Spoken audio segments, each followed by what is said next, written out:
അമിതമായി പ്രഷർ കൊടുത്തോ അമിതമായ സ്ട്രെസ്സ് കൊടുത്തോ ഒക്കെ കുട്ടികളെ ഇങ്ങനെ അക്കാഡമിക്കലി സക്സസ്ഫുൾ ആക്കാനായിട്ട് പലരും ശ്രമിക്കുന്നുണ്ട്. ഞാൻ കഴിഞ്ഞ ദിവസം ഒരു ഡോക്ടേഴ്സിൻ്റെ പ്രോഗ്രാമിൽ ഒരു ടോക്ക് കൊടുക്കുമായിരുന്നു.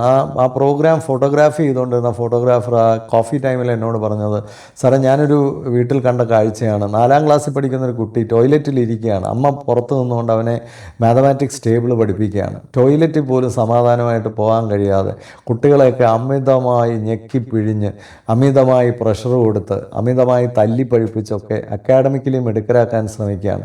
ഇതിൻ്റെ വലിയൊരു ദുരന്തം എന്താണെന്ന് ചോദിച്ചാൽ, ഇത്തരം കുട്ടികളൊക്കെ അക്കാഡമിക്കലി സക്സസ്ഫുൾ ആകുകയും പലപ്പോഴും ജീവിതത്തിൽ പരാജയപ്പെട്ടു പോവുകയും ചെയ്യും. പണ്ടാരോ പറഞ്ഞതുപോലെ ഓപ്പറേഷൻ സക്സസ്ഫുൾ പേഷ്യൻ്റ് ഡൈഡ്. ഇതാണ് പല കേസുകളും നമ്മൾ കാണുന്നത്. ഇതിനെക്കുറിച്ചാണ് ഈ വീഡിയോ സംസാരിക്കുന്നത്.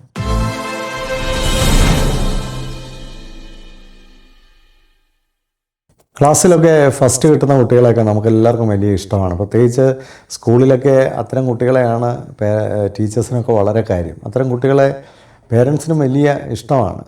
പക്ഷേ ഒരു കാര്യം മനസ്സിലാക്കേണ്ടത്, എല്ലാ കുട്ടികൾക്കും ഈ ഫസ്റ്റ് ഒന്നും ആവാൻ സാധിക്കില്ല.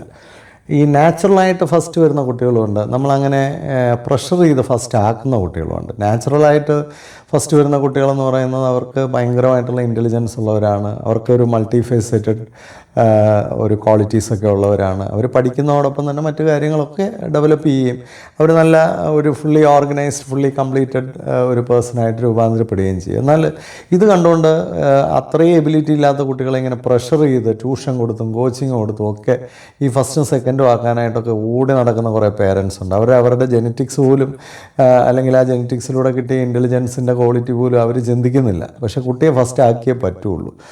ഞാൻ പലപ്പോഴും പറയാറുണ്ട്, ഈ പാളയംകോടൻ്റെ വാഴ വെച്ചിട്ട് കദളിപ്പഴം വെട്ടാൻ നടക്കുന്ന കുറേ ആൾക്കാരുണ്ട്.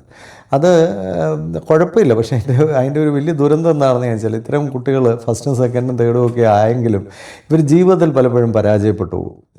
ഇത്തരം നമ്മളിങ്ങനെ പ്രഷർ ചെയ്ത് ഇങ്ങനെ അക്കാഡമിക്സിൽ ഉയർത്തിക്കൊണ്ടിരുന്ന കുട്ടികൾ ജീവിതത്തിൽ പലപ്പോഴും തൊഴിൽ രംഗത്തും ജീവിതത്തിലും സാമൂഹിക ജീവിതത്തിലും ഒക്കെ തന്നെ വ്യക്തിപരമായി പോലും അവരൊരു സന്തോഷം അനുഭവിക്കുന്നതായിട്ട് പലപ്പോഴും കണ്ടിട്ടില്ല. ഇത്തരം ആൾക്കാരെ നമ്മൾ ഈ കാലഘട്ടത്തിലും ഇത്തരത്തിലുള്ള ഒരു ബോധമില്ലാത്ത പ്രവർത്തനം പല വീടുകളിലും കാണുന്നുണ്ട്. ഇന്ന് ഗൾഫിൽ നിന്ന് ഒരു ഡോക്ടറിനെ വിളിച്ചു, അവരുടെ മകനെക്കുറിച്ച് സംസാരിക്കാനാണ്. അപ്പോൾ അവിടുത്തെ വലിയ ബ്രാൻഡഡ് ആയിട്ടുള്ളൊരു സ്കൂളിൽ പോലും ആ ക്ലാസ്സിനകത്ത് സ്കോളേഴ്സ്, അച്ചീവേഴ്സ്, വിന്നേഴ്സ്, ഇങ്ങനെയൊക്കെ കുറേ ഗ്രൂപ്പുകളെ തിരിച്ചിട്ടുണ്ട്. എത്ര അപഹാസ്യമാണ്! ഇന്നും വിദ്യാഭ്യാസം ഈ കാലഘട്ടത്തിൽ ഇതുപോലുള്ള ശുദ്ധ മണ്ടത്തരങ്ങളാണ് കാണിക്കുന്നതെങ്കിൽ. കാരണം ഈ സ്കോളേഴ്സ് എന്നൊക്കെ പറയുന്ന ഒരു ടീമിനെ ഉണ്ടാക്കി വെക്കുമ്പോൾ അവിടെ കുറേ പേരൻസ് അതിനായിട്ട് തന്നെ മത്സരിക്കാൻ ഇറങ്ങുകയും, അച്ചീവേഴ്സ് എന്നൊക്കെ പറയുമ്പോൾ അതിനായിട്ട് മത്സരിക്കാൻ ഇറങ്ങുകയും, ഈ പാവം പിടിച്ച അതിന് കഴിയാത്ത കുട്ടികളെയൊക്കെ അവർ വളരെയധികം ഡീമോട്ടിവേറ്റ് ചെയ്യുകയും നെഗറ്റീവ് ആക്കുകയും റിബല്യസ് ആക്കുകയും നശിപ്പിക്കുകയും ക്രിമിനൽസ് ആക്കുകയും ഒക്കെ ചെയ്യും. ഇതാണ് ഈ കാലഘട്ടത്തിൽ സംഭവിക്കുന്നത്. ഇതൊക്കെ ഈ കാലഘട്ടത്തിൽ യാതൊരു തരത്തിലും യോജിക്കുന്ന കാര്യങ്ങളല്ല. നിങ്ങളുടെ മക്കൾ അക്കാഡമിക്കലായിട്ട് എത്ര വലിയ അച്ചീവേഴ്സ് ആയാലും അവരുടെ ബാക്കി ഡെവലപ്മെൻറ്റ്സ് അവർക്ക് ഉണ്ടായില്ലെങ്കിൽ അവരൊരിക്കലും റിയൽ അച്ചീവേഴ്സായി മാറുന്നില്ല.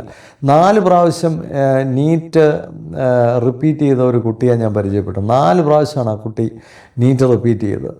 പക്ഷേ പരിചയപ്പെട്ട ഒരു മണിക്കൂറോളം ഞാൻ ആ കുട്ടിയോട് സംസാരിച്ചപ്പോൾ എനിക്ക് മനസ്സിലായത് ആ കുട്ടി ഒരു പ്രാവശ്യം പോലും നീറ്റ് എഴുതേണ്ട ഒരു കുട്ടി ആയിരുന്നില്ല. കാരണം ആ കുട്ടിയെ സംബന്ധിച്ച് ആ കുട്ടിക്ക് ഒരു ഹയർ ലെവൽ കോമ്പീറ്റൻസി ഇല്ല, അല്ലെങ്കിൽ അങ്ങനെ ഒരു ലെവലിൽ പെർഫോം ചെയ്യാനുള്ള ഒരു ആത്മവിശ്വാസമോ ധൈര്യമോ ഉള്ള ഒരു കുട്ടിയല്ല. അപ്പം അങ്ങനെ ഒരു കുട്ടിയെ നമ്മൾ 4 പ്രാവശ്യം എഴുതിക്കുന്നെങ്കിൽ ആ ചർച്ചയിൽ എനിക്ക് മനസ്സിലായത് അതിൻ്റെ അമ്മയുടെ ഒരു ഗ്രീഡ് കൊണ്ടാണ് ആ കുട്ടി ഇങ്ങനെ ആയത്. പക്ഷേ ഇപ്പോഴാ കുട്ടി ഫുള്ളി എക്സോസ്റ്റഡ് ആണ്, അതൊരു മാനസിക രോഗത്തിൻ്റെ വെർജിലാണ് നിൽക്കുന്നത്.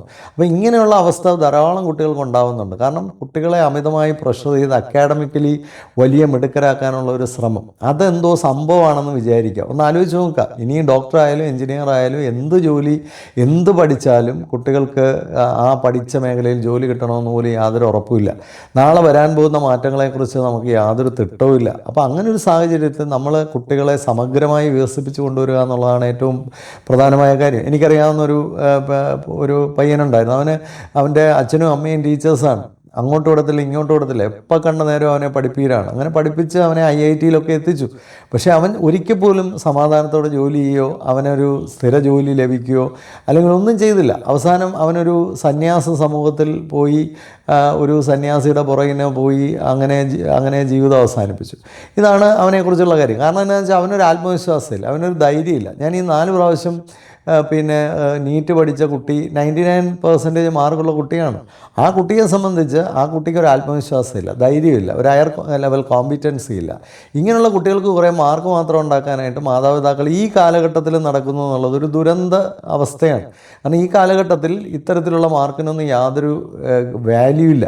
ഒരുപക്ഷെ അതുകൊണ്ട് ഒരു ഡിഗ്രി അഡ്മിഷൻ കിട്ടുമായിരിക്കും, അതിനപ്പുറത്തേക്കൊന്നുമില്ല. ബാക്കി എല്ലാ സ്ഥലങ്ങളിലും കോമ്പറ്റീഷൻസാണ്, ബാക്കി എല്ലാ സ്ഥലങ്ങളിലും നിങ്ങളുടെ ആത്മവിശ്വാസവും ധൈര്യവും. ഇതൊരു മെൻ്റൽ ഗെയിമാണ് ജീവിതം.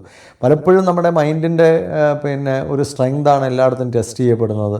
അറിവുണ്ടെങ്കിൽ പോലും ആ സമയത്തെ ഒരു മെൻ്റൽ കപ്പാസിറ്റി വെച്ചിട്ടാണ് നമുക്ക് അറിവിനെ പോലും ഫലപ്രദമായി ഉപയോഗിക്കാൻ സാധിക്കുന്നത്. അപ്പോൾ അത്തരത്തിൽ നമ്മൾ അക്കാഡമിക്കായിട്ടൊരു അമിതമായ ഇമ്പോർട്ടൻസ് കൊടുത്ത് പല കുട്ടികളെയും അവരുടെ ഒരു സമഗ്ര വളർച്ചയ്ക്ക് നമ്മൾ തടസ്സം ചെയ്യുകയാണ്.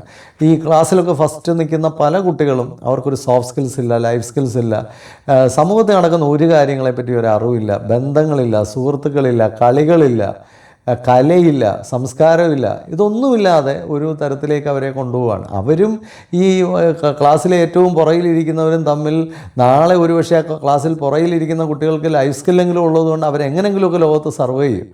അവർ ചിലപ്പോൾ പഠിക്കാനൊക്കെ കുറവുള്ള കുട്ടികളായിരിക്കും, പക്ഷേ അവർക്കുള്ള കാര്യങ്ങൾ അവർ ലോകത്ത് മികച്ച് വിനിമയം ചെയ്ത് അവർ ജീവിതത്തിൽ വിജയിക്കാനുള്ള സാധ്യതകൾ വളരെ കൂടുതലാണ്. ഇങ്ങനെ പുസ്തക പുഴുക്കളായിട്ട് മാറ്റിയെടുത്ത് പല കുഞ്ഞുങ്ങളെയും നമ്മൾ നശിപ്പിച്ച് കളയുന്നുണ്ട്. ഈ കാലഘട്ടത്തിൽ മെൻ്റൽ ഹെൽത്തിനും ഇമോഷണൽ ഹെൽത്തിനും സോഫ്റ്റ് സ്കിൽസിനും ഒക്കെ വലിയ ഇമ്പോർട്ടൻസ് ഉള്ളൊരു കാലഘട്ടത്തിൽ, അല്ലെങ്കിൽ നാളെ ഒരു അൺസർട്ടനിറ്റി ആണ് ലോകം. അപ്പോൾ അത്തരത്തിലുള്ള ആഡ്വേഴ്സിറ്റീസിനെയും റിജക്ഷൻസിനെയും ഒക്കെ നന്നായി കൈകാര്യം ചെയ്യാൻ അറിയാൻ വയ്യാത്തവർക്ക് നാളെ സർവൈവ് ചെയ്യാൻ പറ്റിയെന്ന് വരില്ല. ഈ പ്രോഗ്രസ് റിപ്പോർട്ടൊക്കെ കാലോചിതമായി നമ്മൾ ഒന്ന് മാറ്റിയെടുക്കേണ്ടതാണ്. ഈ പ്രോഗ്രസ് റിപ്പോർട്ട് എന്നൊക്കെ പറയുന്നത് വെറും അക്കാഡമിക് ആയിട്ടുള്ള കാര്യങ്ങൾ മാത്രം സൂചിപ്പിക്കുന്ന പ്രോഗ്രസ് റിപ്പോർട്ടുകളാണ്.